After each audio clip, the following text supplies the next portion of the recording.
Bismillahirrahmanirrahim. Assalamualaikum warahmatullahi wabarakatuh. Selamat pagi. Kita kembali bersiaran hari ini di MHI TV3 dan untuk edisi 22 September 2020, Selasa 4 Safar 1442 Hijrah. Temankan kami berdua pada pagi ini. Saya Hanif Miswan. Saya Fariha On. Selamat pagi semuanya. Harapkan semuanya ceria-ceria bersama keluarga dan juga tugasan yang telah ditanggungjawabkan kepada kita. Pastinya pada pagi ini pukul 8 pagi kan kadang-kadang rasa kalau semalam tu terlalu banyak tidur pun penat. Kadang-kadang tak cukup tidur pun penat.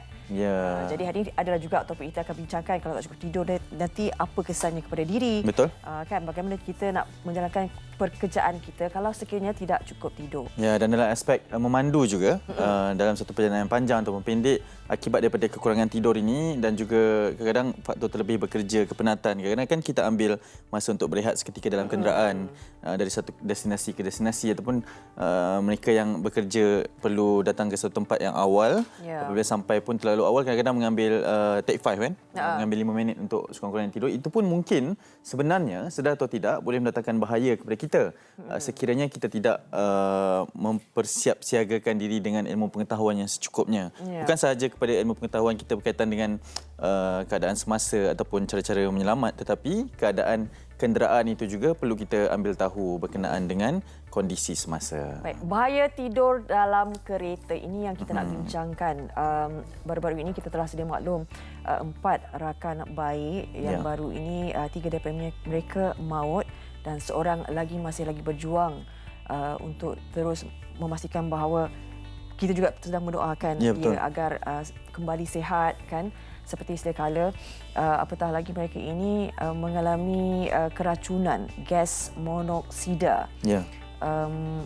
Maknanya gas yang dikeluarkan daripada kereta. Dan kita biasanya itu sudah menjadi kebiasaan apabila kita melalui perjalanan yang panjang, kita nak ambil masa power nap kan untuk elakkan kita ni mengantuk dan keletihan. Tapi mungkin tertidur dalam jangka masa yang lama ini yang menyebabkan kita rasa ada bahananya, ada risikonya yang mungkin kita tidak sedar. Apatah lagi gas monoksida ini pembunuh dalam senyap, dia tidak ada bau, tidak ada warna. Dalam kita ketiduran itu apatah lagi kan.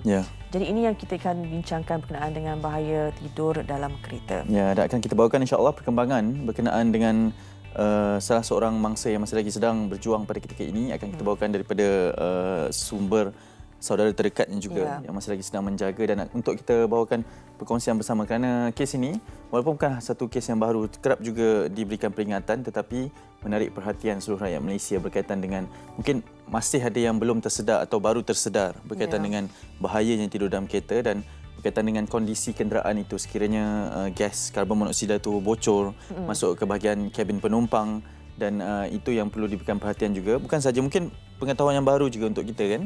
Sebab kadang-kadang kita sendiri keletihan tu, kita ambil sedikit masa untuk berehat di dalam kereta.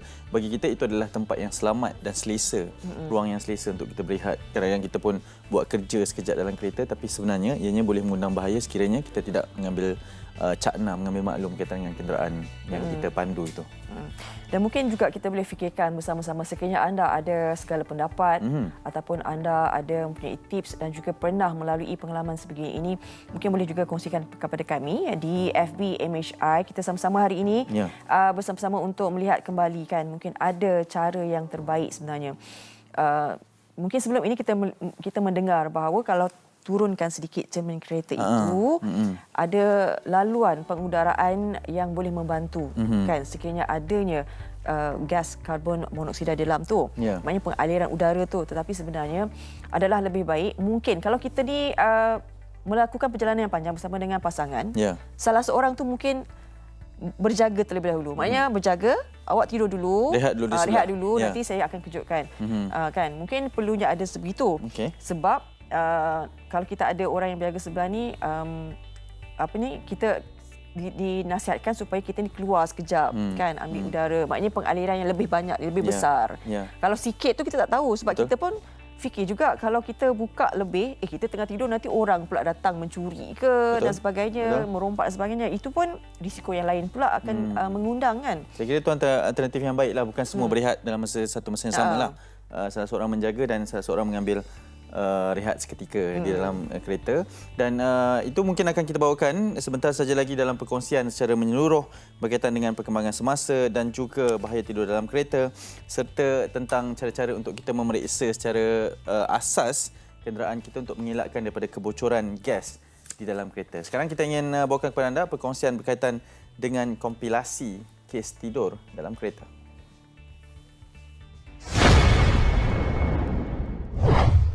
Tiga remaja perempuan maut manakala seorang lagi kritikal akibat terhidu gas karbon monoksida di dalam kereta yang dinaiki.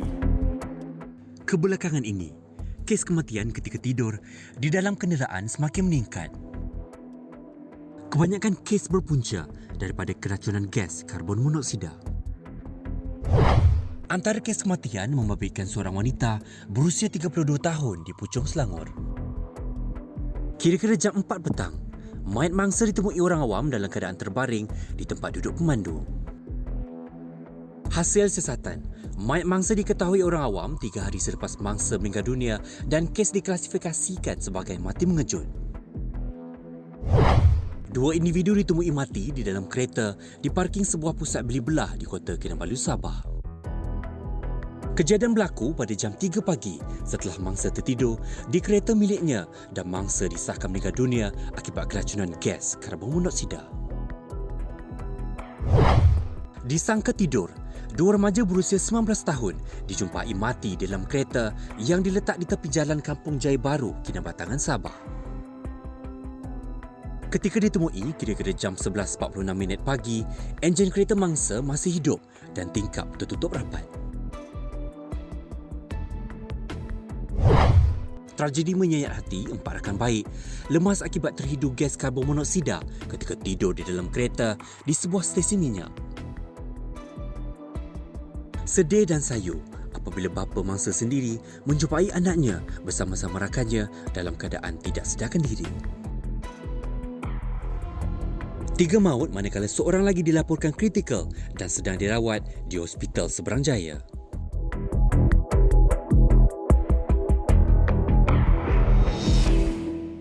Baik, itu berkaitan sikit kompilasi yang kita bawakan dan akan kita bincangkan berkaitan dengan apa yang kita war-warkan bahaya tidur dalam kereta.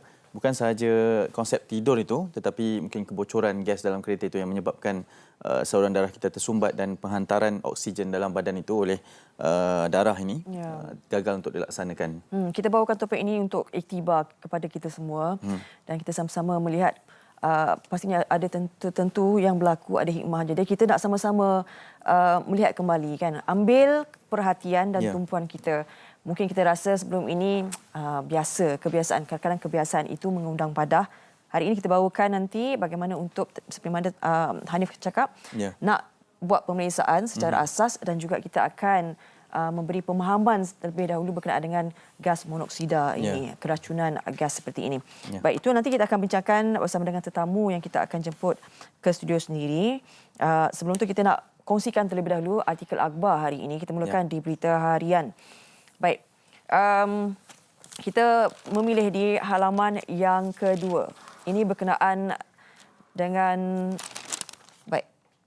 muka hadapan di Berita Harian berkenaan dengan susunan ubat perlu preskripsi dijual berluasa, pindah akta dan kenakan hukuman lebih berat. Ini berkenaan dengan Persatuan Farmasi Malaysia mahu Kementerian Kesihatan menyegerakan pembentangan undang-undang racun pindaan 2019 bagi mengenakan hukuman lebih berat terhadap mereka terbabit penjualan ubat di bawah kumpulan B tanpa preskripsi doktor. Jadi hukuman di bawah Akta Racun 1952 sedia ada disifatkan terlalu ringan. Ia juga dianggap sudah lapuk dan ketinggalan zaman. Baik, itu di muka hadapan berkenaan dengan ubat di farmasi PKM ini. Dan di muka halaman kedua, Berita Harian berkenaan dengan sempena dengan Perhimpunan Agung Pertubuhan Bangsa-Bangsa Bersatu. Mereka juga meraihkan ulang tahun ke-75 PBB sendiri. Jadi Tan Sri Muhyiddin Yassin telah pun membuat penampilan sulung sebagai Perdana Menteri Malaysia pada Perhimpunan Agung Pertubuhan Bangsa-Bangsa Bersatu UNGA menerusi ucapan video yang diprarakamkan untuk mesyuarat peringkat tinggi di New York awal pagi ini. Jadi melalui ucapan itu, kemudian menggariskan perubahan yang perlu diambil oleh PBB bagi memastikan perubahan itu kekal relevan dalam menangani cabaran global masa kini. Jadi kita sedia maklum dengan sempena dengan ulang tahun ke-75 Perhimpunan Agung Pertubuhan Bangsa-Bangsa Bersatu ini, semua delegasi negara diberikan peluang untuk memberi ucapan yang telah dirakamkan sempena dengan ulang tahun ini. Jadi kabarnya difahamkan Perdana Menteri kita telah pun berucap sekitar jam 7.27 tadi. Ya. Jadi kita ucapkan juga tahniah penampilan sulung sebagai Perdana Menteri dalam Perhimpunan Agung PBB ini. Ya. Baik. Seterusnya di harian Metro. Okey, ada bersama dengan saya. Sedikit di muka hadapan dipaparkan di harian Metro berkaitan dengan 3 berita utama. Amanah Raya Nafi Wang Caruman KWSP tanpa penama tak dibeku. Dan seterusnya ada juga perkongsian yang menyayat hati dirodok dari belakang, ditikam mati berebut kipas.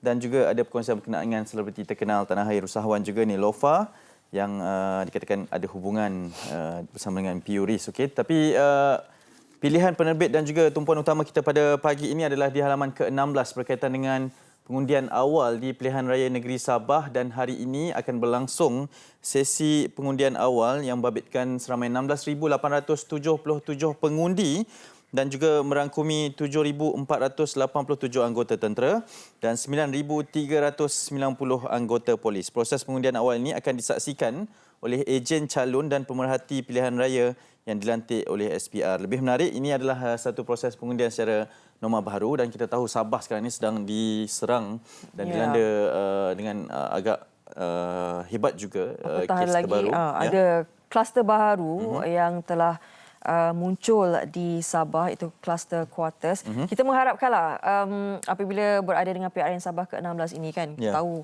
jumlahnya sangat besar, berhati-hati dan kita mendoakan agarnya semuanya berjalan dengan lancar. Apatah lagi perlu menghormati SOP yang telah ditetapkan. Betul. Baik. Dan kita ingin ke Sabah seketika bersama dengan salah seorang pengundi di Tawau, Sabah, iaitu Khairul Iskandar alias Chopper anak Gate, salah seorang pengundi di sana. Selamat pagi. Hello, selamat pagi. Ya, hello, selamat pagi. Ya. Baik. Salam. Khairul. Ya, saya. Okey, anda antara 9,390 pengundi di kalangan anggota dan juga pegawai polis, ya? Iya, saya. Baik. Okey, bagaimana kabarnya 8 pagi ni? Pastinya di semua tengah sibuk ni, kan, nak pergi ke pusat pengundian. Jadi mungkin ceritakan sikit, Khairul, di kawasan mana? Saya mengundi di kawasan Dun Seri Tanjung, Tawau. Okey, mungkin boleh tunjukkan seketika di kawasan, adakah anda sedang berada di kawasan pusat pengundian? Oh ya, sekarang saya berada di pusat pengundian, di mana sekarang ini boleh kita lihatlah. Okey. Jadi bagaimana keadaan di sana sekarang? SOP-nya bagaimana yang perlu diterapkan dengan norma baru ini? Okey, daripada segi SOP-nya memang kita kena ikut SOP yang telah ditetapkan oleh Jabatan Kesehatan, pihak SPR, dan kita punya pihak-pihak atasan juga ada memberitahu cara-cara untuk kita mengundi lah. Dan kali ini kita mengundi ada lain sedikit daripada yang lain, di mana kita terpaksa guna topeng, guna pelitup muka contohnya, ataupun membasuh tangan, penjagaan sosial. Begitulah, memang berbezalah sedikit dengan keadaan di mana kita sekarang terlibat juga dengan tugas-tugas yang melibatkan COVID-19 frontliner. Memang agak sibuk sedikitlah. Ya, ada yang baru habis kerja 24 jam pun terus pergi datang mengundi, tidak sempat tidur. Begitulah. Lain macam ya semangat untuk PRN Sabah ke-16 ini. Lain macam, sebab ini tidak sampai 5 tahun kita sudah mau undi lagi. Betul. Betul. Khairul, saya nak minta sedikitlah permintaan. Boleh tak Khairul bawa kami berjalan sedikit untuk menyaksikan lebih dekat keadaan ataupun suasana di sana? Ya, kalau boleh ada background rakan-rakan di belakang yang sedang beratur tadi, sebab kita juga sama-sama teruja untuk menyaksikan. Ini rakan-rakan yang sedang menunggu giliran sekarang ini. Menunggu giliran untuk membuang undi. Ya, Khairul, berapa ramai anggota di sana? Berapa ramai anggota di sana yang terlibat? Lebih kurang dalam 4 hingga 600 orang lah. Pengundi-pengundi kita untuk Balai IPD Tawau. Ya. Maknanya anggota dan juga pegawai bersama dengan pasangan akan mengundi di sini? Iya. Dijangka hingga jam berapa? 8 pagi hingga jam berapa? Sehingga jam 5 petang. Ya. Baik. Sebab mana yang mengundi-undi awal ni kebanyakannya terlibat, semua sekali memang terlibat dengan penugasan pembuangan di hari pembuangan undi lah. Ya. Jadi kita dibagi peluang untuk mengundi lebih awal supaya tidak mengganggu tugas-tugas kita pada hari pembuangan undi lah. Di sini kita boleh nampak di mana SOP yang telah ditetapkan seperti membersih tangan apa semua oleh pihak kesehatan pun ada di sini. Kita lihat ada pihak SPR pun ada di sini. Ya.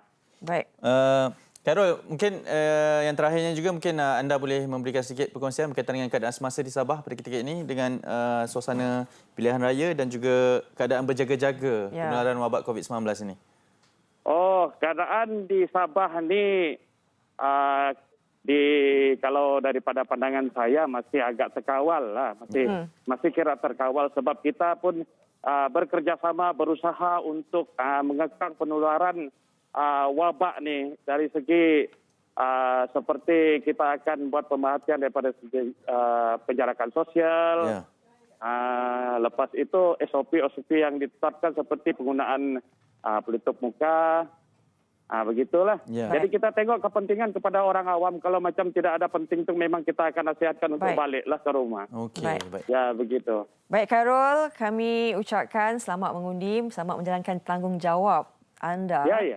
Dan juga nanti 26 September nanti akan menjalankan tugas juga kan? Ya. Iya, sampai saya baru habis duty 24 jam semalam. Tapi tak sempat tidur, kena turun juga untuk menunaikan kewajipan sebagai seorang pengundi lah. Ya. Terima kasih banyak-banyak kami ucapkan. Sudi juga bersama dengan kami pada pagi ini. Jaga diri. Terima kasih. Baik. Terima kasih. Assalamualaikum. Waalaikumsalam warahmatullahi wabarakatuh. Khairul Iskandar atau Chopper Anak Gig di Tawau, Sabah. Kita mendoakanlah keadaan semoga tenang dalam sebab ni baru pengundian awal. Betul. Nanti pada 26 September nanti itu akan menyaksikan sebab berbaki hari ini kan 16,877 pengundi. Untuk PRN Sabah terdapatnya 1.12 juta pengundi. Jadi baki itu nanti pada 26 September. Ya, dan akan dibantu oleh 16,877 anggota ini yang telah pun ditugaskan di tempat masing-masing. Okey, kita nak beralih ke NST di New Straits Times. Ini berkaitan dengan di muka hadapannya memang jelas berkaitan dengan apa yang melanda Sabah pada ketika ini, tetapi di bahagian bawah juga dia turut dimuatkan berkaitan dengan mystery plane seen crashing into Penang Sea but no evidence found, dan boleh dibaca di halaman ke-9, tetapi menjadi pilihan penerbit adalah di halaman ke-2 berkaitan dengan 6 Sabah cluster sparks fear and I see to meet today to discuss severity of situation, says Health Minister. The emergence of a 6 cluster in Sabah involving a health worker has raised a new fear that the virus has extended its reach beyond the detention centres where positive COVID-19 cases were reported in the past. Dan seperti yang katakan tadi, kluster ke-6 yang diberi nama kluster Quarters di Tongot Sandakan, and a screening conducted in the district found 5 positive cases. Ada 5 yang terbaru dilaporkan daripada kluster terbaru ini, kluster Quarters, dan pada ketika ini akan ada satu lagi ujian secara beramai-ramai telah pun dilakukan dan keputusan mungkin akan diketahui seawal hari ini ataupun esok. Dan dikabarkan ianya membabitkan antara petugas kan di klinik kesihatan. Apatah lagi mereka ini didapati positif, tidak ada simptom yang seperti yang diwarakan kalau sekiranya ada sakit sembunyi-sembunyi kan. Maknanya tidak ada simptom sama sekali. Dan lebih 100 saringan masih lagi menunggu jawapan. Baik. Itu di NST dan seterusnya di utusan Malaysia. Ada sedikit untuk kita bacakan. Ini berkaitan dengan sikit perkongsian oleh Rasul Melayu yang ditahan sekali lagi walaupun dikatakan selepas bertaubat di beberapa lokasi di Selangor dan Kuala Lumpur pada 20 September 2020. Antara pengikutnya turut dipaparkan.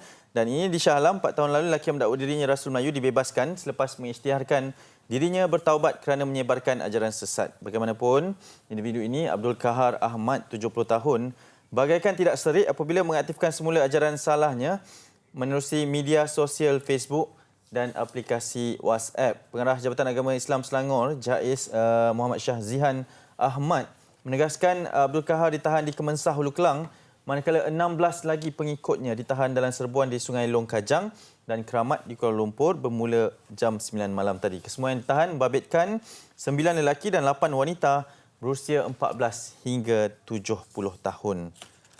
Baik, itu sedikit perkongsian di Utusan Malaysia.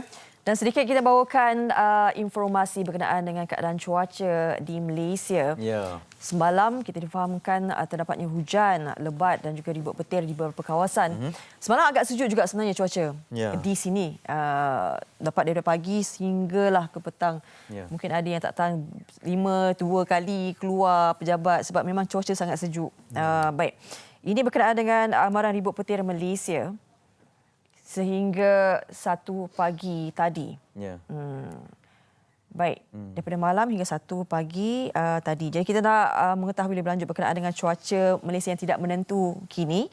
Bersama dengan Muhammad Helmi Abdullah merupakan Timbalan Ketua Pengarah Operasi Meteorologi. Baik. Hello, Assalamualaikum. Hello, Assalamualaikum. Encik Helmi. Waalaikumsalam Nurul dan Hanif. Apa khabar? Baik, sihat Alhamdulillah. Cik Helmi, terima kasih kerana sudi bersama dengan kami.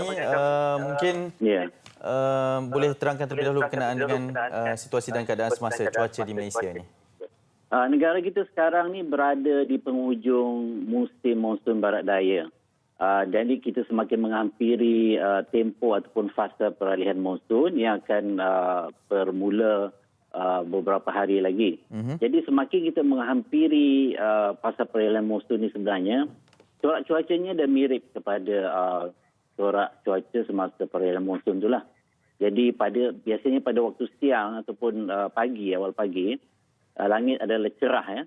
Dan pada waktu petang, ribut petir, hujan lebat dan angin kencang boleh berlaku. Dan ini boleh membawa sehingga ke awal malam lah. Keadaan tersebut lebih lazim berlakunya di negeri-negeri pantai barat semenanjung Malaysia, juga di pedalaman semenanjung Malaysia, begitu juga di barat dan tengah Sarawak dan juga di sebelah barat negeri Sabah sebenarnya. Baik, mungkin sebab hari ini kan pengundian awal di Sabah. Jadi bagaimana mungkin kita boleh dapatkan jugalah perkembangan berkenaan cuaca hari ini. Semalam kita sedia maklum hujan lebat juga kan? Ya, betul. Pada pagi ini kami masih mengekalkan amaran ribut petir lah dan hujan lebat di sebelah barat negeri Sarawak Barat dan juga di sebelah utara negeri Sabah lah. Jadi kita jangka keadaan tersebut akan beransur reda menjelang tengah hari nanti. Walau bagaimanapun pada waktu petang seperti biasalah, saya nyatakan tadi boleh berlaku ribut petir dan hujan untuk sekali lagi lah. Sebab itu adalah keadaan yang biasa yang kita alami sekarang ni lah. Petang Jadi, hujan, petang boleh berlaku lagi hujan dan ribut petir, terutama sekali di negeri-negeri ataupun di bahagian sebelah pantai barat Sabah lah. Itu juga di bahagian seperti Kudat dan juga di Sandakan. Jadi kalau pengundi itu kena tengoklah. Mungkin saya nasihatkan selepas keadaan cuaca pada pagi ini mula reda, bolehlah insya-Allah keluar ramai-ramai dan cuba balik ke rumah sebelum lewat petang lah. Itu yang paling sesuai lah. Ya, betul. Okey, Cik Elmi, mungkin yang terakhirnya sedikit nasihat kepada orang ramai. Mungkin ada yang panik juga melihat kepada ramalan ini dan mungkin ada yang tidak bersedia. Mungkin ada sedikit nasihat dari pihak meteorologi juga. Apa yang penting sekali ialah perlu mengambil langkah-langkah keselamatan semasa keadaan cuaca yang sebegini. Jadi sejurus apabila kelihatan tanda-tanda ribut petir, hujan lebat, angin kencang akan berlaku, biasanya kita boleh nampak langit semakin gelap ya. Langit semakin gelap dan angin mula bertiup dengan kencang. Kita boleh nampak misalnya pokok, daun-daun mula bergoyang ya. Jadi apabila ada tanda-tanda tersebut, cepat-cepatlah jauhi diri daripada tempat yang lapang ya. Jangan berteduh di bawah pokok dan juga di struktur yang tidak kukuh.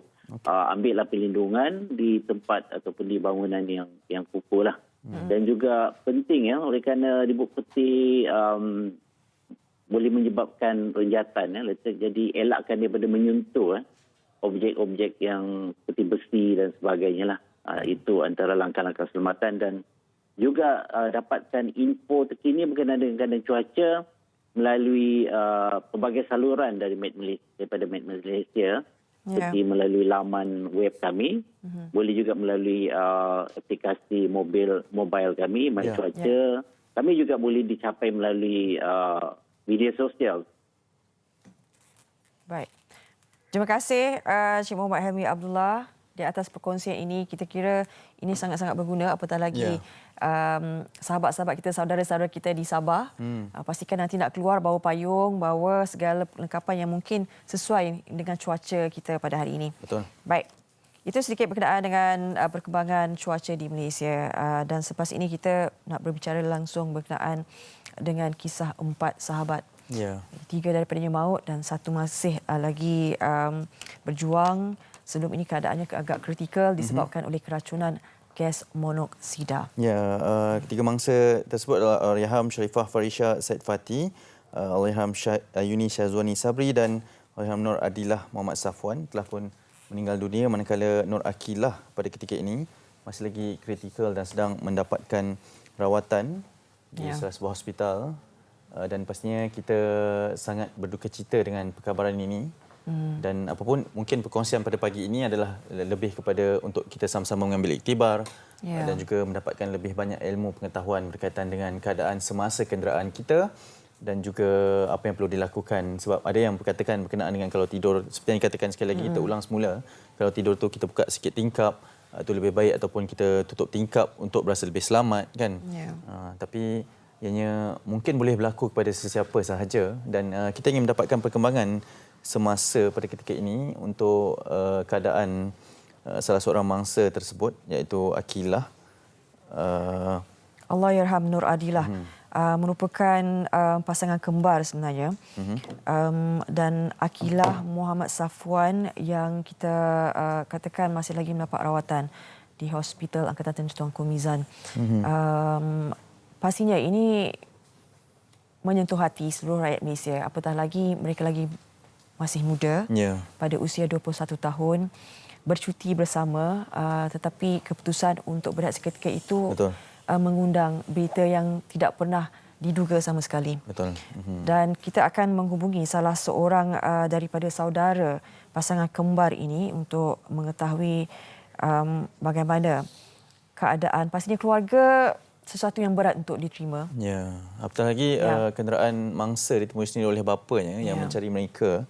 Kenderaan dinaiki mangsa temui kawasan tempat letak kereta stesen minyak di Sama Gagah Seberang Jaya dan dipercayai akibat daripada keracunan karbon monoksida apabila tertidur semasa berehat di dalam kereta itu dengan keadaan tingkap tertutup sepenuhnya. Jadi mungkin kita ingin mendapatkan sedikit gambaran lah kan berkaitan dengan apa yang sedang berlaku. Dan pada ketika ini telah pun bersedia di panggilan video adalah bersama dengan kita Muhammad Faizal Syam Muhammad Khalid, sepupu kepada kembar Nur Akilah Muhammad Safwan. Assalamualaikum, selamat pagi. Hello, Assalamualaikum Faizal. Halo. Faizal dengar? Jelas? Ya, clear. Okey. Faizal, sekarang Faizal berada di mana? Sekarang ni berada di rumah. Kami difahamkan Faizal antara yang menjaga juga Akilah Muhammad Safwan mendapat rawatan di hospital. Ya, betul. Betul. Okey, bagaimana setakat ini perkembangan Akilah? So far sekarang dia punya keadaan agak stabil pada petang semalam, dan sebelum ni dia diberikan bantuan dialisis. Dan juga semalam ada sikit penambahan darah lah. So far keadaan semalam sebelum saya balik rawatan daripada pukul 6 semalam, so far keadaan agak stabil lah. Safwan, mungkin boleh berkongsi dengan kami keadaan, adakah ahli keluarga dibenarkan masuk atau bagaimana pada ketika ini? Okey, untuk lawatan sekarang ni diberikan kalau tengah hari daripada pukul 1 sampai pukul 2. Dan petang 6 dan hingga 7 lah. Keluarga dibenarkan masuk, tapi selain daripada itu kita standby lah on call daripada hospital lah, apa keadaan yang berlaku lah. Ya. Faizal, kami difahamkan kan Akilah keadaannya agak kritikal. Jadi apakah penerangan doktor sebenarnya berkenaan dengan keadaan sebenar ketika Akilah dijumpai mengalami keracunan gas monoksida, tetapi kesan daripada gas itu apa menyebabkan Akilah keadaannya bagaimana? Okey, dia semasa dihantar ke hospital akan tentera Tukang Mizan, keadaan dia agak kritikal lah semasa datang. Lepas tu setelah dimasukkan dalam chamber untuk remove dia punya karbon monoksida tu, so keadaan second atau third day tu dah semasa stabil lah. Dan masa sekarang ni keadaan kalau ikutkan daripada doktor still dalam keadaan kritikal, tak sepenuhnya nak ni lah. Tapi dia punya condition tu agak ada improvement daripada sebelum ni. Ya, baik. Difahamkan juga ialah kita umum mengetahui bahawa Akilah adalah kembar kepada Allahyarham Nur Adilah dan Faizal adalah sepupu kepada kedua-duanya. Ini mungkin Faizal mungkin mengetahui sebenarnya apa yang berlaku di kalangan kisah empat sahabat ini. Sebenarnya mereka ingin pulang ke destinasi atau berehat, atau sebenarnya keadaan kenderaan yang menjadi punca kepada situasi ini? Okey, kebetulan pada 16 tu ada cuti umum. Okey, dia orang pergi ke Pulau Pinang lah untuk actually dia orang pergi ke pulau. Saya tak pasti pulau apa tu. Tapi selepas dia orang actually dia orang masuk ke pulau tu dalam pukul 4. Okey. Dan bertolak balik dalam pukul 7 petang. Ya. Bila sampai di masa balik tu, keadaan mangsa ni dia mabuk, katanya lah mabuk laut, dan dia berhenti di Shell tu lah, di perhentian tu untuk berehat. Okey. Baik. Kita mengetahui bahawa Akilah dan juga Allahyarham Adilah adalah pasangan kembar. Jadi bagaimana keluarga kini, bagaimana dalam keadaan yang boleh menerima ataupun masih lagi berat dengan dugaan ini? Kalau ikut keadaan tu agak berat lah sebenarnya, sebab salah seorang daripada itu dah meninggal. Dan apa pun jadi kita terpaksa reda lah. Family pun dah semakin reda lah, macam itulah saya cakap. Ya. Faizal mungkin boleh mengambil kesempatan ini bersama dengan rakyat Malaysia khususnya untuk sama-sama kita mendoakan keadaan Akilah. Yalah, itulah macam kita bagi pihak keluarga amat berterima kasih lah kepada hospital Angkatan Lumut dan yang menguruskan menguruskan perjalanan untuk arwah Adilah, dan juga kepada hospital Angkatan Tentera Tunku Mizan betul-betul lumus untuk menjaga Akilah. Dan kita juga berterima kasih kepada semua rakyat Malaysia lah yang mendoakan kesihatan Akilah. Baik. Faizal, kami ucapkan juga salam takziah buat Faizal dan pastinya keluarga Akilah sendiri di atas kehilangan. Dan juga kita doakan yang terbaik. Semoga Akilah terus kuat. Kita ingin lihat Akilah kembali. InsyaAllah. InsyaAllah. Okay, Assalamualaikum. Wassalamualaikum. Baik. Baik, itu Encik Muhammad Faizal Shah Muhammad Khalid, sepupu kepada kembar Nur Akilah Muhammad Safwan dan Allahyarham Nur Adilah yang berada di Seri Gombak pada ketika ini, sudah berkongsi berkaitan dengan perkembangan semasa kisah terajin sempat rakan. Okey, kita ingin teruskan perkongsian di Malaysia hari ini. Dan sebelum itu ingin kami bawakan beberapa war-wara berkaitan yang pertamanya. Tahukah anda sepanjang bulan Januari sehingga Mei 2020, jumlah kes demam denggi adalah 6 kali ganda lebih tinggi dari jumlah kes COVID-19. Justru itu, ketika kita berjaga-jaga dengan ancaman bahaya pandemik COVID-19, kita juga perlu menitik beratkan penjagaan diri dari wabak demam denggi bersama melawan denggi. Baik. Ini antara yang perlu kita ambil peduli berkenaan dengan kes demam denggi. Jaga kebersihan, jaga kebersihan rumah itu sebenarnya perlu dititik beratkan kan. Ya. Kita tahu bagaimana penularan Aedes itu berlaku. Baik, selepas ini kita akan berehat seketika. Sekembalinya nanti kita akan bawakan berkenaan dengan bagaimana kita ingin tahu kebocoran gas dalam kereta. Dan mungkin pemeriksaan berkala itu penting, tapi sebelum pergerakan itu juga penting untuk kita ketahui keadaan kenderaan. Baik lelaki ataupun wanita sama saja. Kedua-duanya perlu tahu kenaan kondisi kenderaan semasa. Dan kita juga perlu memahami bagaimana untuk mendapatkan rawatan sekiranya kita terkena keracunan gas. Ya, okey. Sekarang yang menarik di Malaysia hari ini, jangan ke mana-mana.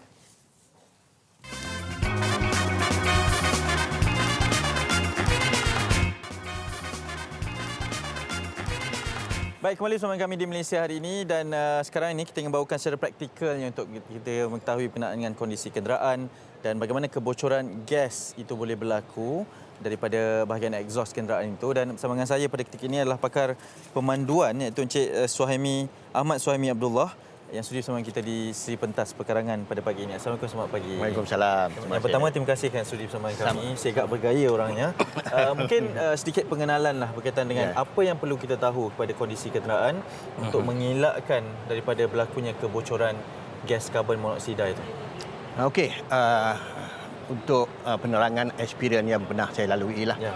Kereta ni terbagi kepada dua kategori, kereta lama dan kereta baru. Okey. Okey, kereta lama dia tak ada catalytic converter dia bagi. Catalytic converter. Ya, catalytic converter tu adalah satu sistem dia analyze dulu kemudian baru dia keluar dia punya exhaust dengan setelah dicuci lah kononnya. Okey.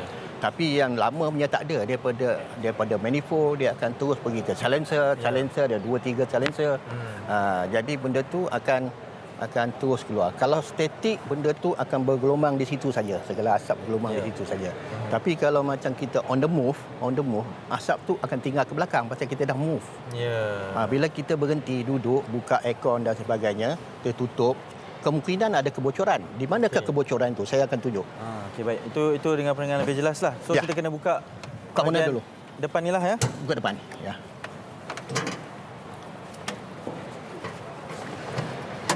Okey. Maklumlah kita mencari tempat ni. Okey, ini dikategorikan sebagai yang baru atau yang lama? Ya, ini consider yang baru. Okey. Yang baru pasal apa? This model dia ada catalytic converter. Okey. Tapi benda ni catalytic converter ni telah dibuang. Telah dibuang. Dibuang. Kenapa dibuang? Pasal apa? Pengetahuannya dia orang nak Okey, silakan. Nak laju.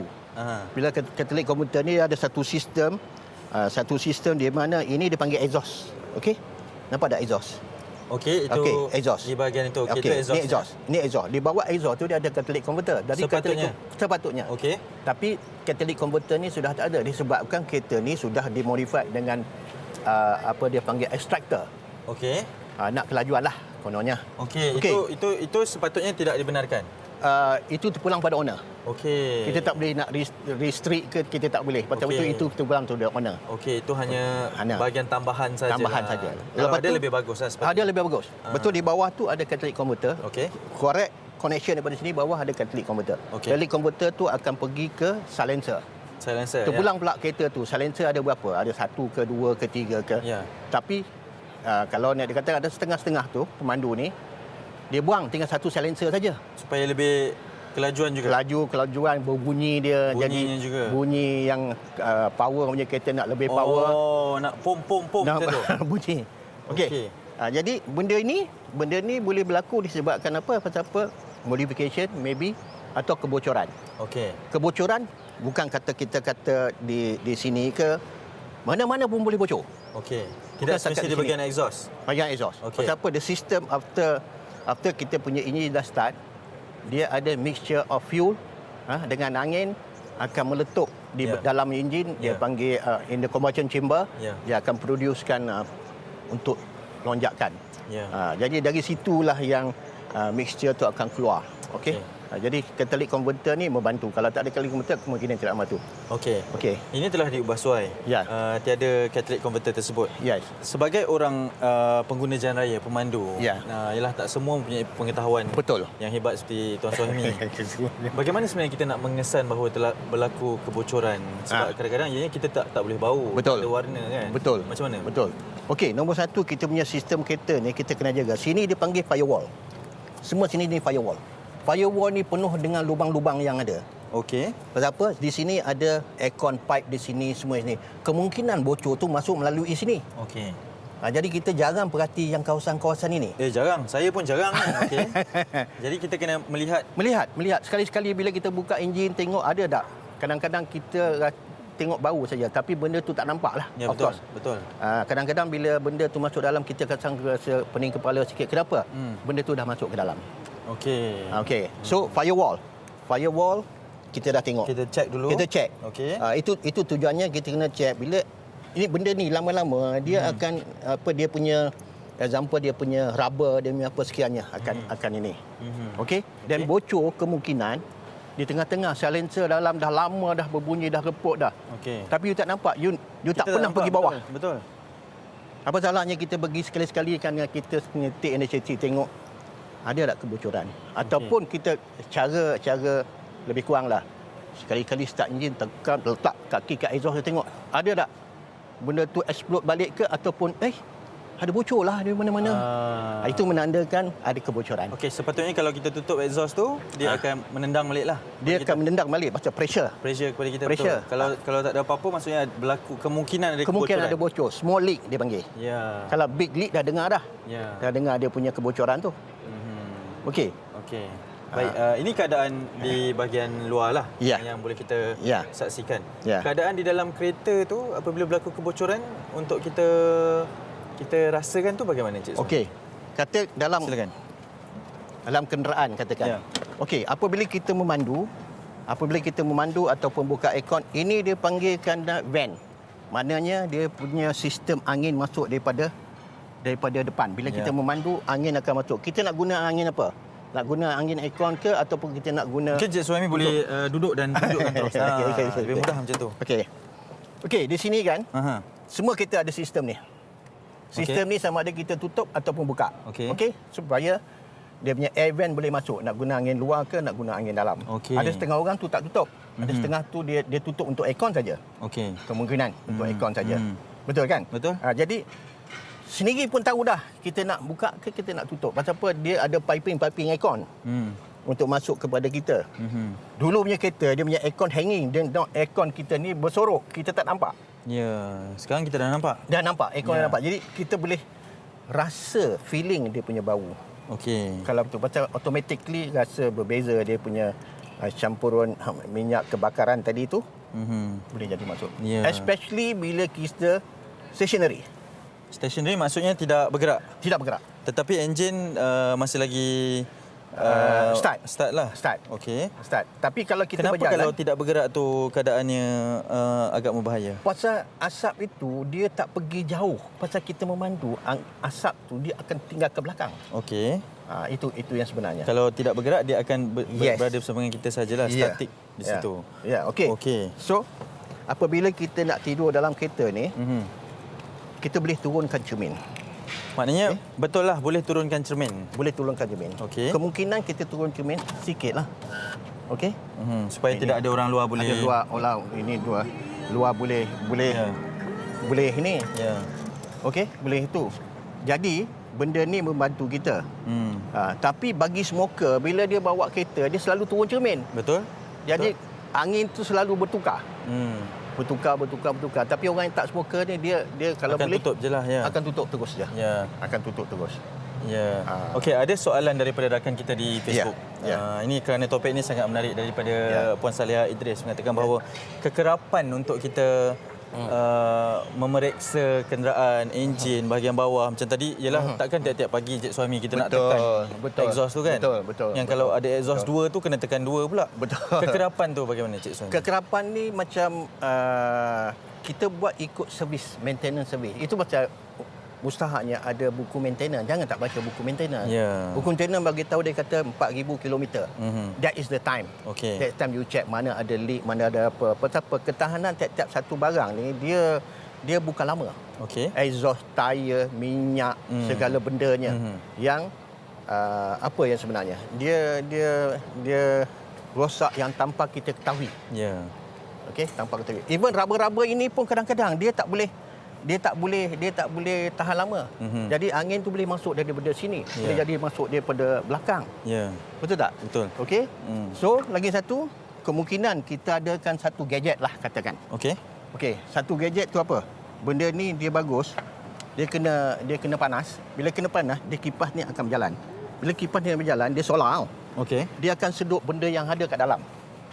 Okey.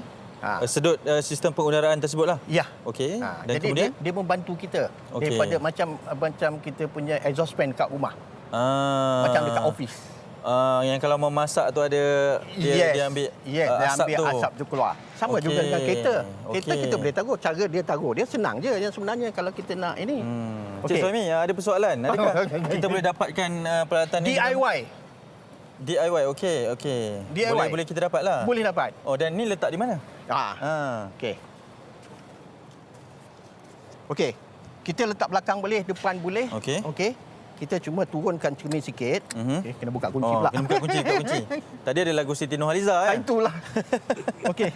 Bila kita ini mungkin kena buka yang depan tak boleh Cik Suhaimi? boleh dah terbuka dah tu. boleh juga. Ya.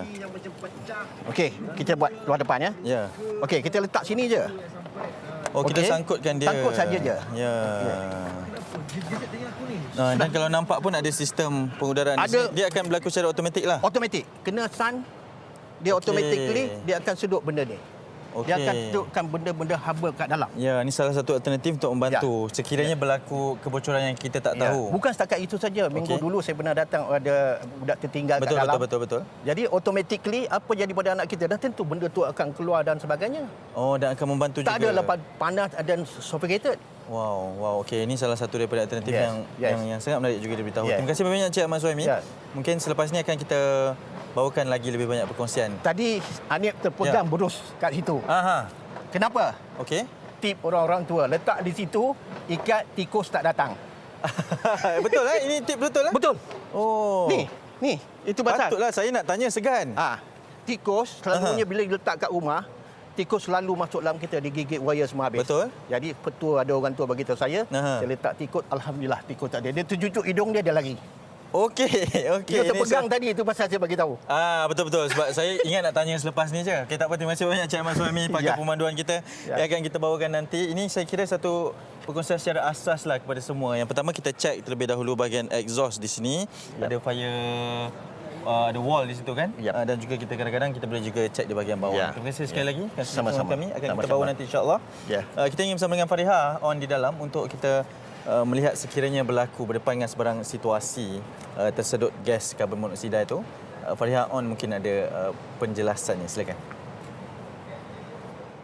Baik, terima kasih Hanif Miswan dan Encik Suhaimi. Kalau bercakap Encik Suhaimi memang tiada noktahnya. Apapun terima kasih di atas perkongsian tips dan juga langkah-langkah keselamatan yang perlu diambil. Dan adakah kita tahu bahawa sekiranya kita berada dalam kereta itu, kita telah pun menghidu gas karbon monoksida.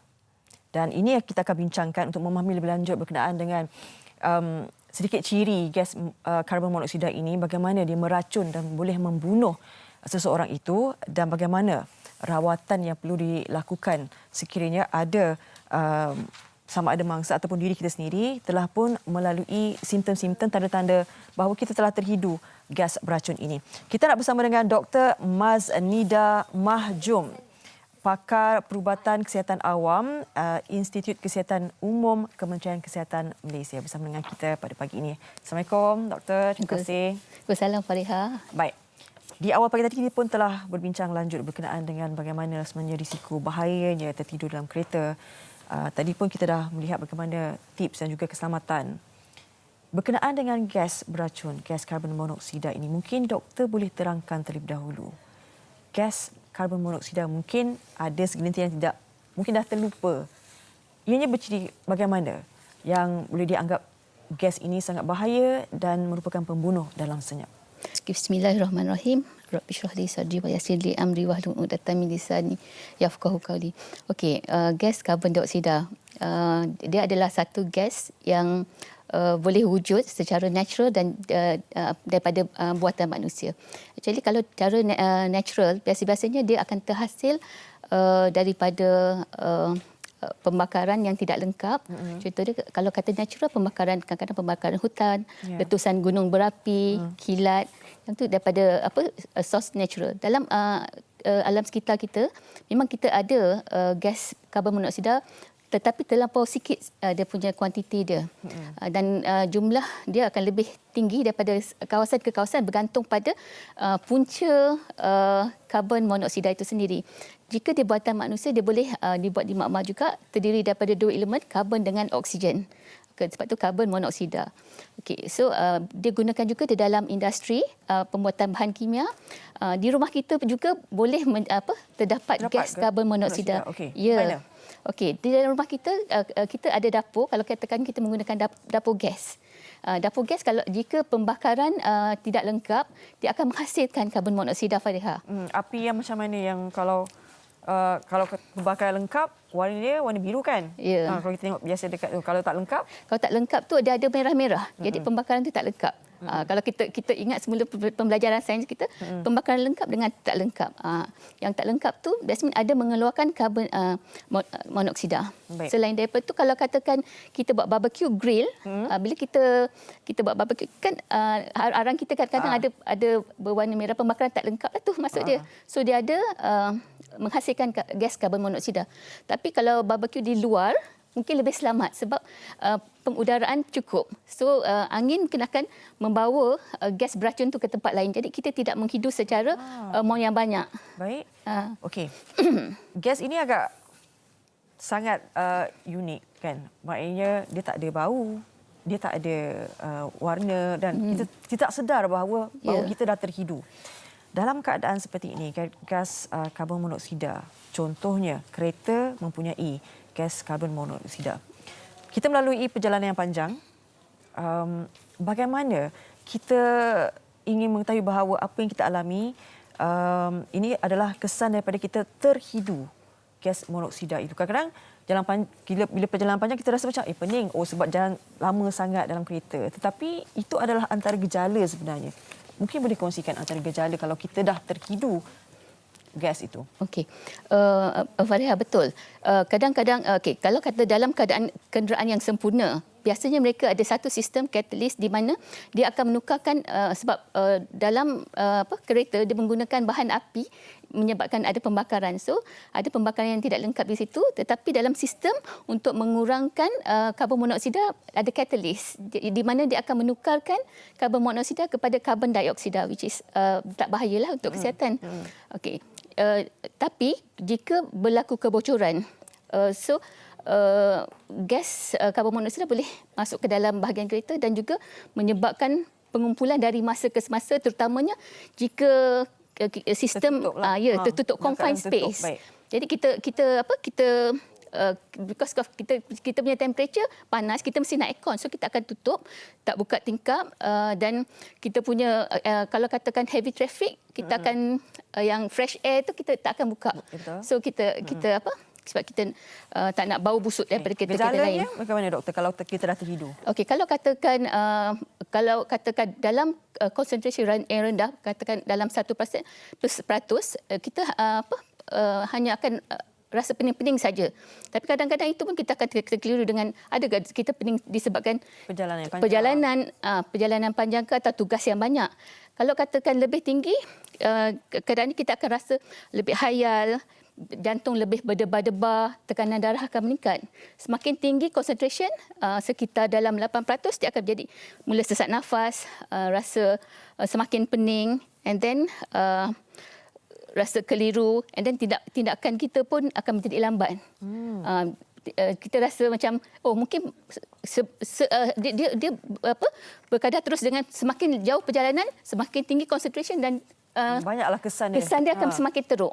And then kalau makin teruk lagi, kita boleh jadi sampai sehingga kita boleh jadi koma, kejang, berderap sawan dan juga kita pengsan lah. Pengsan. Seterusnya. Baik. So kalau terlampau tinggi sangat kita boleh meninggal dunia di dalam Keadaan yang tertutup. Okey. Sekiranya itu berlaku, bagaimana? Apakah langkah keselamatan yang perlu kita lakukan? Maknanya kita dah tahu, kan? Kita ada tanda-tanda itu. Mungkin kita sekarang ini kita perlu adalah kalau kata perjalanan panjang itu, mungkin terlalu panjang dan sebagainya. Sekarang ini apa kita dah kongsi ilmu ni, kemungkinan ia berlaku disebabkan terhidu gas karbon monoksida, apa yang boleh kita ambil langkahnya?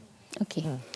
Jika kita dalam perjalanan yang jauh, sebenarnya kalau dalam perjalanan ni ada kategori orang bercuti dan ada kategori orang bekerja. Even kalau katakan pemandu lori jarak jauh pun kadang-kadang kalau katakan dia pun boleh mengalami masalah keracunan gas karbon monoksida. Kalau perjalanan jauh, kalau katakan bercuti, di tempat bercuti kita berehat, mungkin kita akan merehatkan diri kita, tidur cukup dan tidak letih. Tapi kalau katakan kita melakukan aktiviti ataupun kita balik hari, so yang tu akan letih dan kita takut bila gejala tu kita rasa confused dengan adakah because of kita letih ataupun kita keracunan oleh karbon monoksida.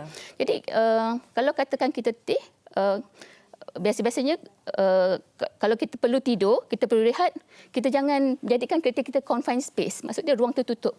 Kita gunakan turunkan tingkap sikit ataupun ada method macam tips tadi macam mana cara kita nak mengurangkan gas-gas beracun dalam kereta. Selain daripada itu, make sure kalau katakan kita gunakan untuk supaya angin daripada luar boleh masuk, fresh air daripada luar boleh masuk. Itu kalau katakan kita dalam keadaan bukan yang heavy traffic. Sebab heavy traffic, kenderaan lain akan mengeluarkan karbon monoksida. Kalau traffic jam kan, kalau kita kat KL tu buka tingkap, sama juga dapat balik gas monoksida tu. So yang kita boleh lakukan macam tu. And then kalau katakan kalau boleh kita pendekkan kita punya perjalanan, kita dalam 3-4 jam kita stop, berhenti. Dalam berhenti tu kita rehat, kita sebagai individu kita berehat, kita buat juga kereta kita berehat. So kita buka tingkap, kasih fresh air masuk, ventilate dalam kereta kita. So kita boleh basuh-basuh muka ke, freshkan diri kita, minum kopi. So yang tu akan meningkatkan kesihatan kita semasa dalam perjalanan kita dan juga keselamatan kita dalam perjalanan jauh lah.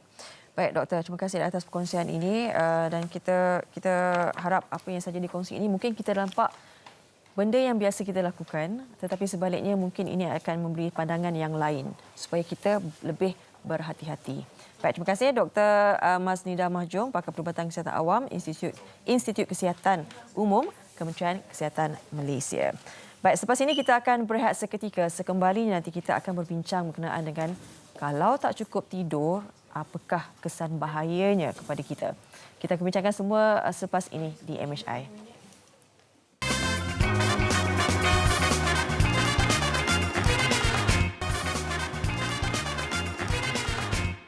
Kembali bersama kami di Malaysia hari ini dan pastinya sekarang ini kita ingin bawakan pula satu perkongsian juga berkaitan dengan tidur. Kalau tidak cukup tidur, ada kesannya juga dan ini mungkin berkaitlah dengan rehat yang cukup, apa yang kita perlukan, kan? Dan tidur yang cukup tu juga adalah salah satu faktor yang sangat penting untuk memastikan kesihatan yang sangat baik. Kita perlu faham tidur yang cukup itu. Kadang-kadang kita tidur 8 jam pun kita bangun rasa macam kenapa rasa penat. Tak kan? Maksudnya kita perlu tahu tidur yang berkualiti untuk membantu kita menjalani hari-hari kita. Wah, kita nak bersama dengan tetamu kita hari ini, Dr. Rizal Abu Bakar, merupakan perunding kesihatan. Assalamualaikum Doktor. Waalaikumsalam. Sangat segak orangnya. Itulah saya ingat tadi peguam. Doktor, terima kasih kerana sudi bersama dengan kami. Mungkin secara pengenalannya berkaitan dengan topik pada pagi ini, berkaitan dengan tidur yang cukup. Kalau Fariha istilahnya tidur yang berkualiti. Jadi bagaimana pemahaman kita dan juga penonton di rumah? Dia bahasa mudahnya kan. Kita kalau orang sebut tidur mampus kita marah kan. Betul. Kejut. Itu biasa sangat tu. Ya. Tapi tidur yang bagus ialah tidur pada tahap kemampusan yang tinggi. Itu yang penting. Saya suka ayat ni. Tidur pada tahap kemampusan yang tinggi. Wow. Sebab rahsia kehebatan manusia terletak pada tidur pada tahap kemampusan yang tinggi itu. Yang pertama, kalau kita nak awet muda, kan, nak kulit cantik, tak payah pakai beling-beling, rahsia dia ada pada tidur. Kalau kita nak badan lentik, cantik, rahsia terletak pada tidur. Sebab masa kita tidurlah, tubuh kita ada sistem intelijen yang dia baiki sel dalam-dalaman dan apa-apa yang selular yang ada dekat luar. Jadi kulit dibaiki, kolagen keluar waktu kita tidur. Sebab tu kalau kita tidur, orang kata deep sleep lah, bahasa orang putih sedap sikit kan, deep sleep. Deep sleep tu. Jadi kolagen akan keluar. Jadi tak perlulah kita sibuk-sibuk nak makan kolagen kat luar, badan boleh keluarkan sendiri. Rahsia dia terletak pada tidur pada tahap kemampusan yang tinggi. Ui. Okey. Tapi doktor, Kenapa yang tapi tu? tak sebab di faktor usia kan, bila usia kita semakin meningkat, kita dah tak boleh tidur dengan keadaan yang sebegitu, kan? Kita cuba juga, contohlah hujung minggu kan, hari Sabtu Ahad, aku nak tidur sampai pukul 12 tengah hari lepas subuh, confirm. Okey. Tapi tak boleh. Dia lepas subuh dia macam alamak tak boleh. Maknanya bagaimana kita perlu, mungkinlah di usia yang emas kan, usia tu, bagaimana kita perlu mendapatkan kualiti tidur yang baiklah, yang secukupnya, sebab memandangkan, sebab kalau kita dulu remaja bolehlah kemampuan yang tinggi tu, tapi yang di faktor usia emas ni dia macam mana? Kita selalu tersilap sangka kan, kalau kita tak tidur malam, kita boleh ganti dengan tidur siang. Tidur siang tak dapat ganti tidur malam. Ya. Okey. Dan tidur malam ni kita kalau ikut kajian kita perlukan 8 jam. Ya. Untuk orang dewasa? Untuk orang dewasa. Okey. Untuk kanak-kanak macam remaja 9 jam, kanak-kanak 10 jam. Kalau bayi lagi banyak jam lah. Sebab perkembangan otak berlaku waktu tu. Contoh, bagi contoh, ada kajian menarik ni. Kan? Orang tidur 8 jam, dibuat di UK, orang tidur 8 jam, dia ambil gambar dia, dan orang yang sama tidur 6 jam selepas tu.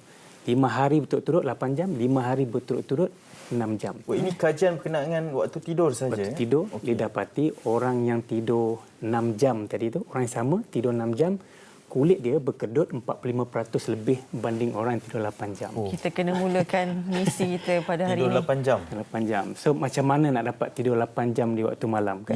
Itu benda yang sangat penting. Jadi kita kena sediakan suasana tu.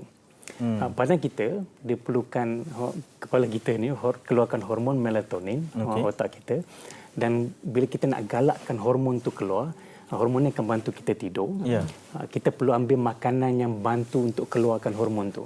Contohnya. Sangat teknikal Okey, awak buat nota. Awak sangat mengganggu. Habis saya tengah-tengah. Sebab dari sudut pemakanan, hormon tersebut untuk merangsangnya lagi. Silakan doktor. So, makanan yang pertama yang boleh kita ambil yang bantu kita dapat tidur ialah kortisol, almond. Almond, kacang almond. Kenapa? Dalam almond tu ada magnesium, dan magnesium ni bantu merendahkan hormon stres nama kortisol. Bila kita tidur, kortisol akan turun. Bila kita berjaga panjang, kortisol akan naik. Jadi ganggu tidur kita. Yang kedua, kita ambil pisang. Pisang ada tryptophan. Tryptophan bantu kita untuk tidur sebab dia akan bantu keluarkan hormon melatonin. Secara semula jadi. Yang ketiga, kita ambil dark chocolate. Sama ada minuman ataupun makanan, dark chocolate pun ada tryptophan, dia akan bantu keluarkan melatonin. Jadi kita bila melatonin cukup, kita akan dapat tidur pada tahap kemampuan yang tinggi tadi. Tapi ada satu lagi, ada macam-macam lagi sebenarnya. Suasana bilik ni. Bilik kena gelap gulita. Macam Piramli kata, gelap gulita. Tak ada lampu. Sebab bila kulit kita, dia dapat detect ada cahaya, walaupun dia pada aircon yang warna merah, warna hijau tu, dia akan bagi tahu kat otak, hari masih siang. So, hormon melatonin akan... kita yang habis tu kalau detect tu. bilik tidur ada lampu tidur tu maknanya tak payah. Tak payah. Kalau kita sengaja dimkan sikit pun untuk takut gelap sepenuhnya tu? Takut. Tak boleh. Kalau tak boleh. Pun tak dapat sebab dia menghalang melatonin dari keluar. Ilmu yang sangat menarik. Dan benda yang satu penting lagi ialah kita mesti turunkan suhu badan kita. Bila suhu badan turun, hormon melatonin akan keluar. So macam mana nak turunkan suhu badan kan? Kita satu boleh ambil wuduk. Dapat turunkan suhu badan, ataupun mandi. Dapat turunkan suhu badan. Saya rasa ini antara fakta yang mungkin bercanggah juga dengan pendapat kita yang sebelum ini, macam mana boleh mandi malam. Dulu kan orang kata mandi malam paru-paru berair. Saya kerja di klinik tidur di Canberra dulu. Saya merawat lebih daripada 9,000 manusia. So bila datang ni kita suruh mandi dulu sebelum nak masuk tidur. Sebab kita nak pasang wire, nak tengok keadaan otak dan sebagainya, mandi dulu. Dan tak ada satu kes pun lah kan yang paru-paru berair. Okey doktor, sangat menarik kerja di klinik tidur tu. Okey, kita bercerita mengenai masalah sekiranya tidur itu terganggu. konteks tidur terganggu tu menurut doktor bagaimana dan apa kesannya kepada orang ramai? Baik. Kalau tidur terganggu ni, satu suhu dalam bilik kita, bila suhu lebih daripada antara 22 hingga 24. So dia akan mengganggu tidur. Kita akan senang terjaga. Makanan yang kita ambil, kalau kita ambil minuman berkafein, makanan pedas, dia akan ganggu, menyebabkan dalam bahasa Inggeris disebut sleep fragmentation. Jadi tidur tapi terjaga. Walaupun 8 jam, esoknya letih macam Faria sebut tadi kan, esok letih dan sebagainya. Sebab kita tak dapat kualiti tidur tu. Sebab makanan kita ambil boleh ganggu, makanan kita ambil boleh bantu. So kita kena pandai-pandai pilih. Jadi jangan kafein, jangan apa tadi? Kafein last kali, kalau hari ni last kali kita boleh ambil pukul 2 petang. Sebab dia punya efek dia selama 8 jam kan. Tak bolehlah mengopi meneteh, tak boleh. Boleh memineral je waktu malam. Tapi tak apa, sebab ada dark chocolate, nanti awak boleh ambil. Cover balik? Cover balik dark chocolate tu. Alright. Boleh? Okey. Baik doktor. Sangat menariklah sebab mungkin untuk pemahaman orang ramailah antara nak mendapatkan kualiti yang terbaik lah, sebab kalau secara teorinya memang nampak cantik lah doktor, kita kena last kafein pukul 2 petang, tapi realitinya perlunya ada disiplin yang tinggi juga, ketulusan diri tu semua kan doktor. Sebenarnya bagaimana untuk mendapatkan tidur yang baik? Selain pada kita set dalam kepala kita bahawa kita nak dapat tidur nyenyak, kan dulu orang kata dulu tepuk bantal.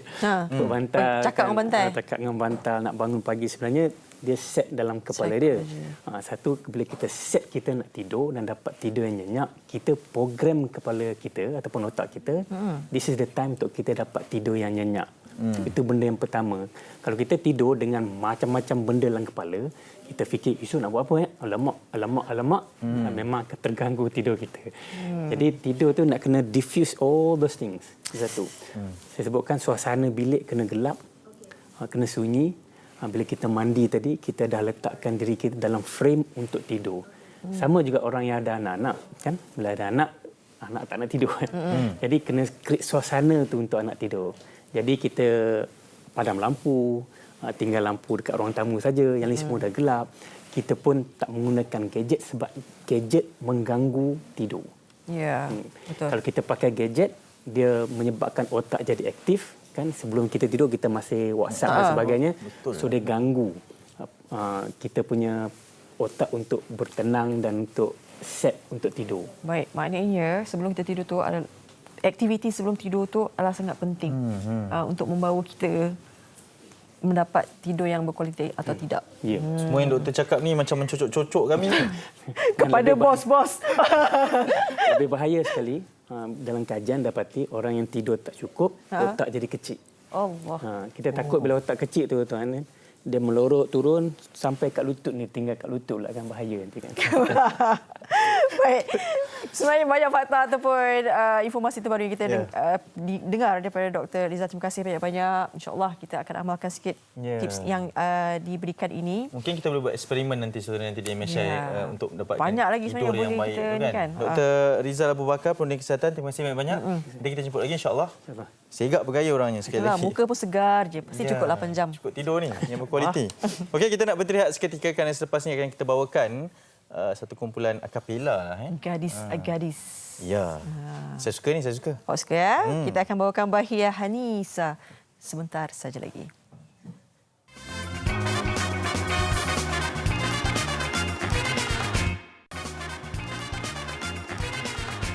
Baik, kembali semula di Malaysia hari ini. Tadi kita ada kongsikan juga kan antara petikan akhbar di Berita Harian. Bagaimana penampilan sulung yang amat berhormat Perdana Menteri Tan Sri Budi Yassin sebagai Perdana Menteri Malaysia di Perhimpunan Agong PBB ke-75 ulang tahun PBB ini. Jadi sedikit kita boleh kongsikan video prarakam ucapan yang amat berhormat Perdana Menteri Malaysia yang telah dipaparkan, dan ini adalah ihsan daripada RTM. Sama-sama kita dengarkan. Mr. President, Mr. Secretary General, distinguished representatives, it gives me great pleasure to address this high-level meeting to commemorate the 75th anniversary of the United Nations. Allow me to first congratulate you, Mr. President, on your election as the President of the 75th session of the United Nations General Assembly. I wish you all the very best and a fruitful presidency.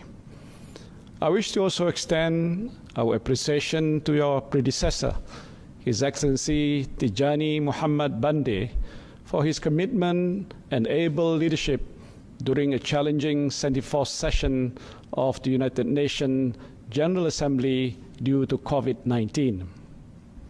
Excellencies, ladies and gentlemen, earlier this year, the United Nations launched the UN 75 initiative, inviting people around the world to share their aspirations, hopes, and priorities for the future. And nearly 40,000 people responded to the UN 75 survey within the first 3 months of its launching. While the interpretations of the findings may differ according to respective national circumstances, the message and direction that our people have shared are clear. They want a United Nations that better protects the environment, promotes human rights, and reduces conflicts. Baik, itu sedikit petikan daripada ucapan yang membuat Perdana Menteri di ulang tahun ke-75 Pertubuhan Bangsa-Bangsa Bersatu, dan benar seperti yang Perdana katakan, ada sedikit yang dibawakan daripada ucapan yang berhormat Perdana Menteri dari Malaysia sebentar tadi, mengatakan bahawa ada 3 elemen utama yang perlu diberikan perhatian, mesej yang dikongsi oleh masyarakat yang mahukan PBB lebih melindungi alam sekitar, mempertahan hak asasi manusia dan berkesan mengurangkan konflik terutamanya di musim pandemik ini. Ini adalah isu global yang harus diberikan penumpuan kepada seluruh dunia. Baik, seterusnya kita akan bersama dengan gadis-gadis jelita yang comel-comel, suara pun enak, lunak. Enak, lunak, merdu. Jadi sama-sama kita saksikan persembahan dari Bahia Hanisa. Bersama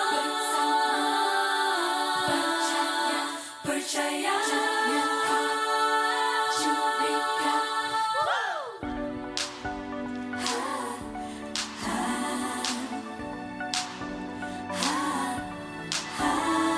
Bila kau rasa dunia tak berpihak kepadamu, jangan risau, jangan ragu, do the best that you could do. Mungkin belum tiba waktu, percayalah oh kataku. Good things to take time, no more cries, just climb your way up to the sky. Girl, don't you know that you looking pretty macam selalu ku tak perlu bagi tahu, just do it. Believe in me, just don't quit, girl. Don't you know that you're brave as you are, and I want you to say bersama kita berdaya, percaya, jangan kau curiga, aku bukan seperti yang kau pikir, dan aku lebih dari yang kau bayangkan. Lihatlah diriku, bukan yang dulu lagi, tanpamu ku tetap masih lagi berdiri. Kau pikir ku lemah, sebenarnya ku juara. Tunggu dan lihat saja.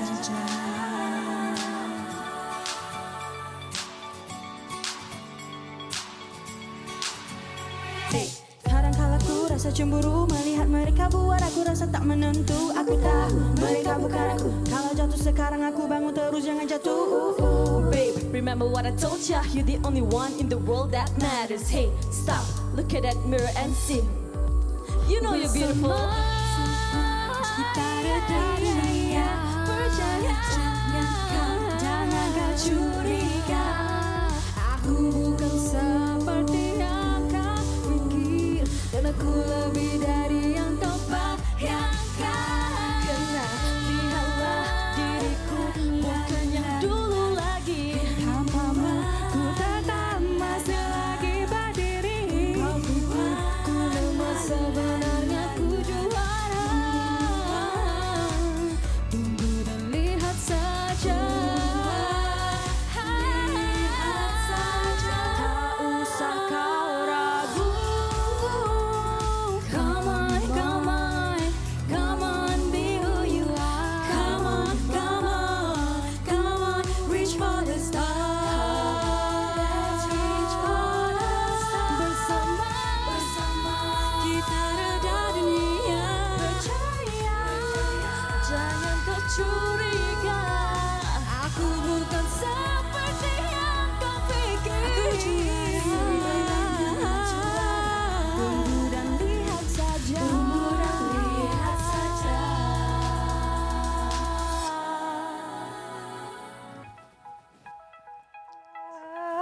Hanif, masuklah. Dah habis. Hai. Assalamualaikum. Okey, Bahia Hanisa. Saya rasa janggal lah pagi ni. Kenapa? Saya seorang je. Seorang je? Kena saya duduk tengah-tengah.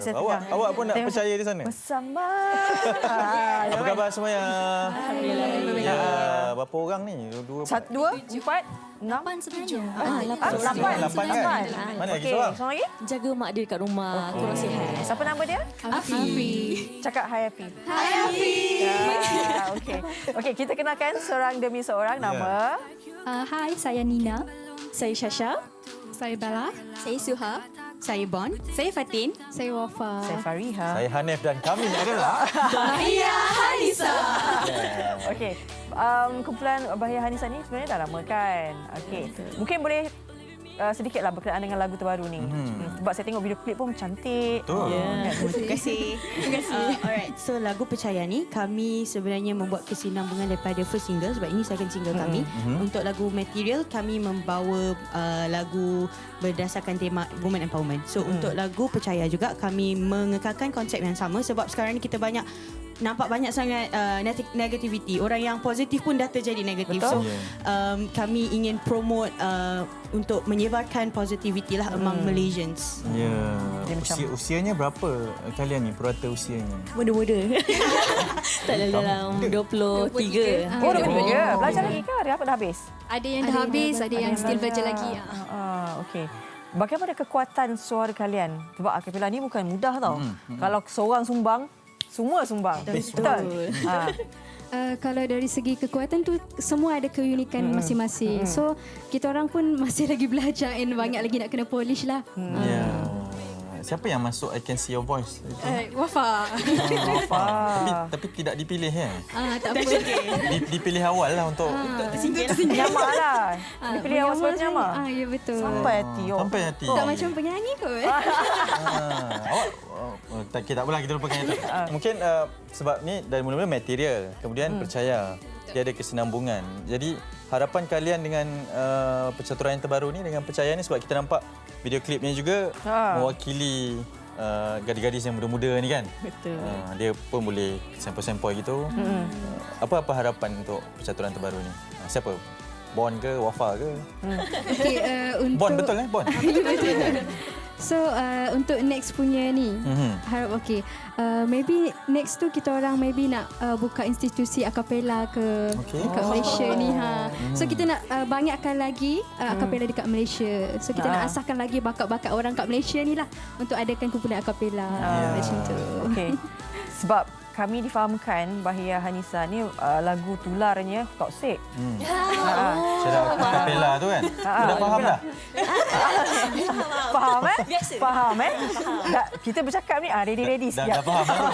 Jadi mungkin kita boleh perdengarkan sikitlah lagu tular toksik ni daripada Bahia Hanisa. Boleh Boleh, insyaAllah kita cuba. Yang faham tu yang sila ke depan.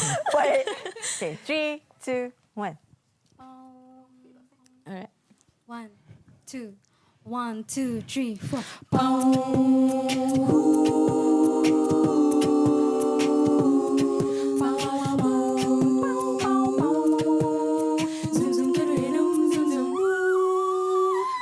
Baby, can't you see? I'm calling a girl like you should get a warning. It's dangerous. I'm calling. Just no escape. I can't wait.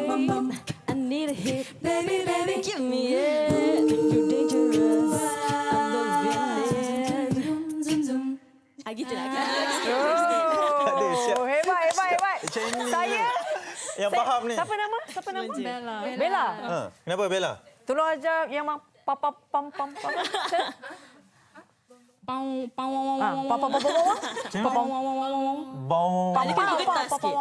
Oh, dia ada lantun-lantun gitu. Baik. Terima kasih banyak-banyak. Terima kasih, semoga berjaya kita cakap. Sama-sama. Kita salam kat seorang kita ya. Kita salam sekarang. Baik. Moga kalian berjaya. Percaya pada diri untuk berjaya. Baik.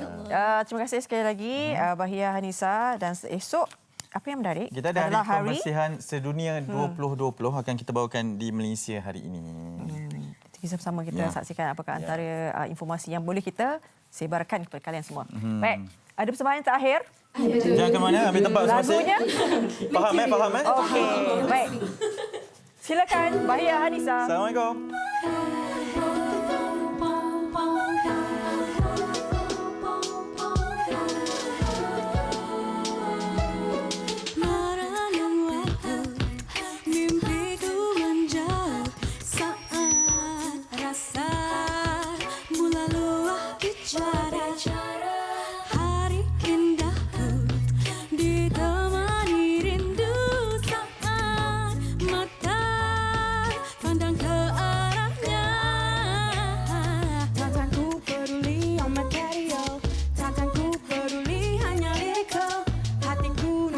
Berdiam biar dikecam.